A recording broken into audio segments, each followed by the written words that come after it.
Hi everybody, this is Todd Creager. I work with couples to help them rekindle passion, to heal from infidelity and deal with other crises. And I also help individuals deal with trauma and overcome it using a process called EMDR, which I've talked about in other videos. But for this video, what I really want to focus on is a very successful client I've been working with currently, who has been in a toxic relationship. And there's a number of clients, as you may have heard some of my other talks on this. But what I want to emphasize with this particular case, and we'll call her name Giselle, because I always change the names. So Giselle has been in a marriage for a number of years. But the point I want to make about this is how, what happens is we project onto each other our imaginings of what you are. We can't help it. As a matter of fact, when we're in social relationships or work relationships, the projection isn't so pronounced. But when we get involved with a new person, actually, it's also not pronounced. But after there's some kind of commitment, whether you're getting engaged or you're getting married or you're moving in together, or there's a decision that we are exclusive, whenever that is, oftentimes what begins to happen is that we project onto the other person the relationship we had with significant others in our life, usually mother and father, or mother or father. It varies, but we just do that. It's just part of what we do. And so the key to a healthy relationship is to recognize that we do that. Well, in her case, she came from a family where the women were very strong, and she is very strong, but she got involved with a man who was in many ways, very kind, caring man, but he came from a very troubled beginning, very troubled childhood, where his even early emotional needs were just not met.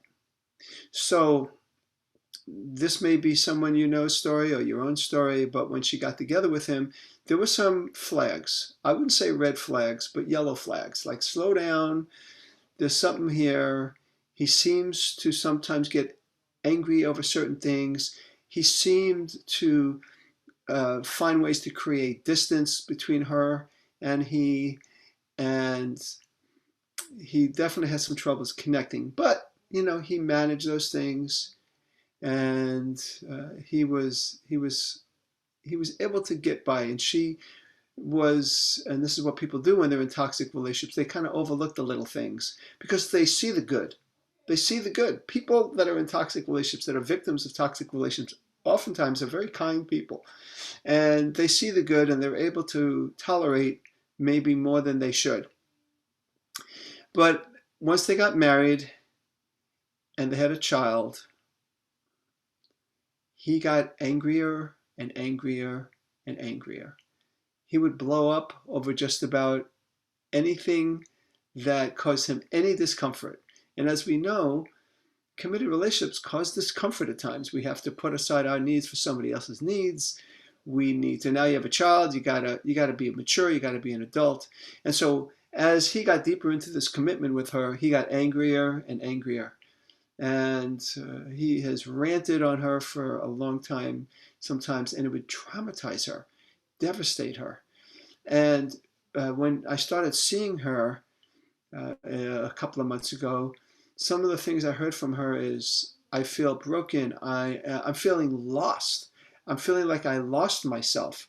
And this is a common feeling with people in toxic relationships, because the person she is, and the person a lot of people are who get involved with toxic people, they get really caring and adaptive, so much so that their whole life becomes about adapting to the emotional moods and the acting out behaviors, or at least trying to avoid those acting out behaviors of their toxic partner. So that's what happened to her. So in my work with her over the last few months, she has been able to recognize that his stuff is not about her. She was able to recognize that it's not her job to regulate his emotions or say the right thing or make sure not to say the wrong thing.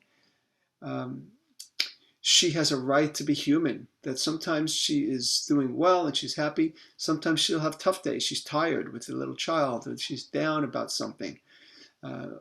So there were those things that happened where she needed his support and didn't get it because she wasn't 100% of what he wanted. And I would say he is the part of him that's small, that's immature, that needs her to be a certain way, that needs to be 100% attentive to him. And that was just not possible because she had a little baby, because sometimes she was tired, sometimes there were things to do. So she continued to get his wrath. And with me, she has learned, wow, that is his stuff. That is his untended, unprocessed childhood wounds. And he's projecting onto me one more person that didn't come through. Because when he was younger, when he needed that kind of attention that a little child would get, he didn't get it. So what does he do? The little child in him is looking to her to be the ideal parent, the ideal mother to him. Now, he wouldn't agree to that. He wouldn't see it consciously, but unconsciously, that is what's going on in these toxic relationships, that this toxic person has a very undeveloped part and looking for that unfulfilled nutrients that he should have got when he was 3, 4, and 5 that she can't give him, and then she gets the wrath that he couldn't express to his parents.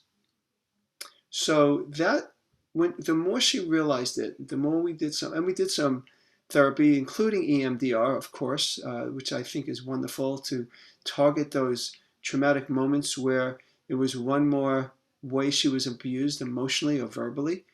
I start to hear statements from her like, I'm going to be okay. I'm okay. I wanted this to work, but this is about his limitations, and I'm okay. I'm okay as a person, and I will be okay with my baby, but I can't be with him. I will not settle. And it was as we processed it, as she started to find her inner resources, as she started to realize that she was just his own projection, that she needed to get out from under, I heard the magic words. I'm starting to feel like myself again. I'm starting to feel like myself. I haven't felt this way for a long time. So it was just wonderful to see that process that happened with her, where she went from under the thumb of this person's projections and then recognizing that I'm free of being under the thumb of his projections. I am not his projections. I am much more than that. I am free to be me. His disappointment of me is about the wounded parts of him. Because as adults, we don't always please each other. I know I don't always please my wife, and she doesn't always please me. But when we are at least healthy enough to recognize that we don't always get our way, that our partner is not here, that my partner's sole purpose is not to make sure I get what I want or I'm comfortable, that I could handle it. And those people that can handle it treat their partners well, and those that can't handle it treat their partner poorly. And it has nothing to do with that other person. So this is what this lady has been discovering more and more and more, to the point where I could see a strength that I haven't seen before. So very, very gratifying to see. And if you can relate to this in any way, you can go through a similar process. You deserve to be free of toxicity.